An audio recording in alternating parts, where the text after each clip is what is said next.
Hi Helen, it's great to have you back at Centrepoint again. You've had a long association with us going back to 1981, I believe. Tell us a little bit about the past. Yes, that was the first time I came, 1981, with a Toast to Melba, an Australian comedy about the great opera singer Nellie Melba. Right, Yeah, it was lovely, lovely piece. And involved singing. A little bit like your latest show. Yes. Find out a little bit more about that later on. Yeah. You were also here for Mum's Choir with Alison Quegan in Yes. 2002. Yes, I was. That was her first production of that piece, and that's since gone on to do very well right throughout the country. It was lovely to be part of creating something with Alison. I really enjoyed that. That's great. Why do you like Centrepoint? Why do you like coming back to us all the time? The first time I came, I realised that it was quite different from a lot of the other theatres in New Zealand. I suppose because Palmerston North's such a small town, that one really feels the support of the community, and the theatre itself and the people who work here, very, very caring and encouraging, and it's a lovely place to work. And I believe you've got a connection, family connection with this. Yes, I have a sister and brother-in-law, a niece, and a niece, nephew-in-law, and two great nephews here. In fact, one of them appears in this present show. Oh, okay, that's great. Now, tell us a little bit how you mentioned Centrepoint differs from other theatres that you play in. How different is it, and what are the things that stand out? I suppose it's because it's a smaller town, or just what I said before, just the coziness of it. And it hasn't got a very top-heavy administration.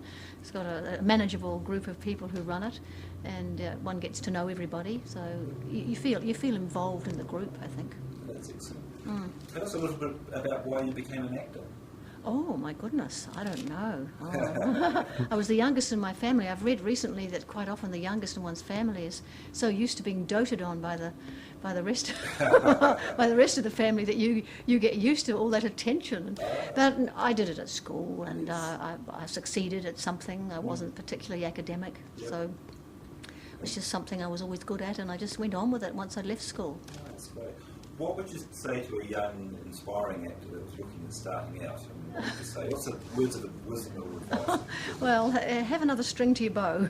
It's a difficult life. It really is. It's not very financially rewarding, and you have to be quite dedicated to keep up with it. I've had various other jobs in my life, but lately I've been able to manage just by doing this work, especially since I've had my solo shows, which I tour around the country.